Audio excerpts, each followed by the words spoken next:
Good evening, fellow sim racers. This is a quick look at the brand new triple screen functionality that's in Project Cars 2, which will be hitting your storefronts on September the 22nd. So just a quick overview of my rig here, so you can see the triple screen setup that I have at the moment. So as you can see, I currently have three 27-inch monitors, 1920 by 1080. You can also see I've got a little Rift center on the top as well. Project Cars fully supports both VR and triple screens. So let's have a look into the menus and see what options we have. So here we are in the options screen for Project Cars 2, and if we look over here we can see we have an option for triple screens. So as you can probably see from the numbers that are in there, I've already configured mine.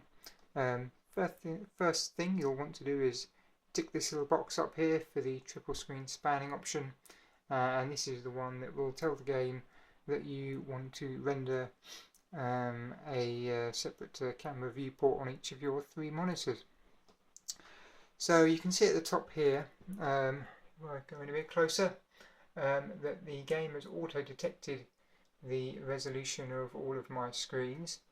Now the beauty of the support in Project Cars 2 is that you can run three completely different screens, sizes, resolutions, and you should be able to get everything nicely lined up with the options that are available in the game. So you can see here I've punched in the numbers for the width of my monitors and the height. These are the dimensions of the actual screen itself, and then I'll also put in the width of the bezels for each of my monitors, which obviously in my case, having three identical screens, are the same. Here you have a vertical offset option, and this is what comes into play if you're using screens of different sizes, different resolutions, because with this it should allow you to get everything nicely lined up. Now I'll have the disclaimer here, obviously I've got three identical screens, so this isn't an option I've tested personally myself, but I don't see any reason why it shouldn't work as well as everything else.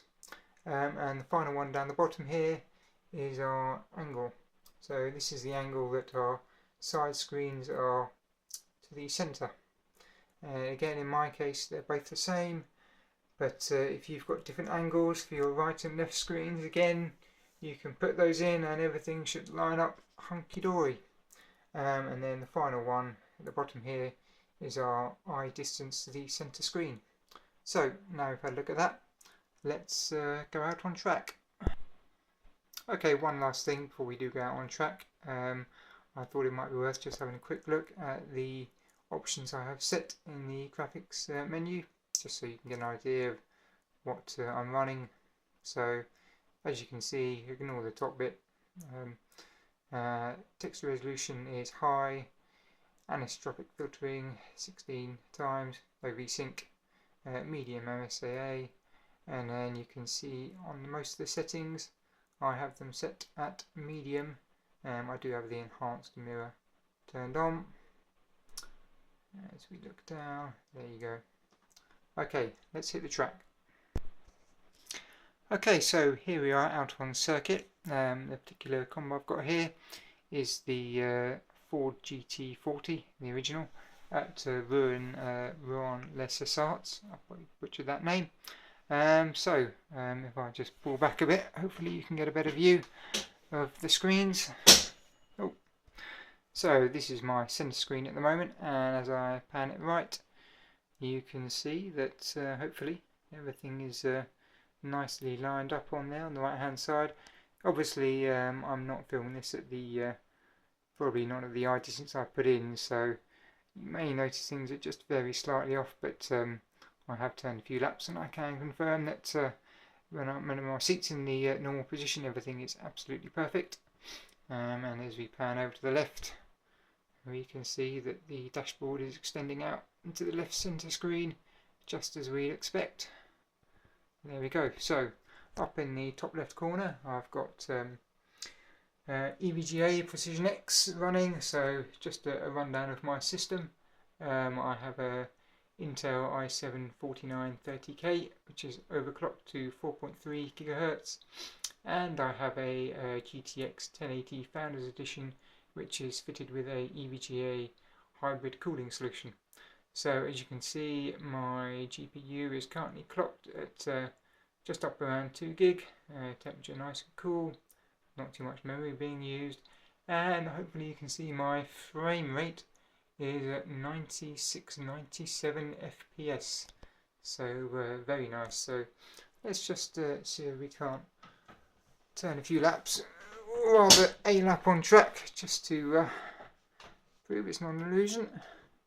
And I've just stalled the car because I've put it into gear without having the clutch in. Okay. One other thing I'll mention when I'm here, I am also running Simvibe. I have a single ButtKicker mounted under my seat, and I can report that's also working very nicely at this stage with Project Cars 2. So we just have a look left and right. Oh.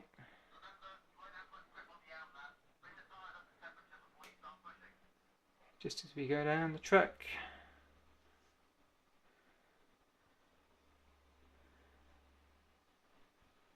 Try changing it into second. You may be able to hear a bit of noise from my headphones.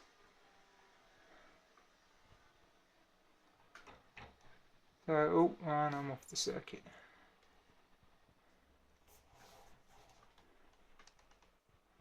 So apologies for the shaky camera work.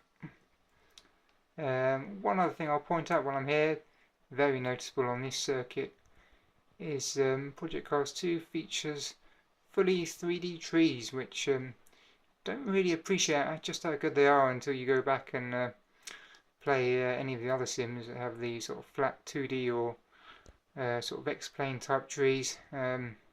So yeah, 3D trees, they look superb, and they really take the tracks to the next level. So as you can see, we're just down at the hairpin, turning around, and there we go.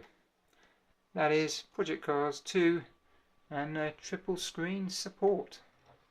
So there you go. For anyone doubting, it does exist, it does work, and the performance at this early stage is very good indeed. Thank you.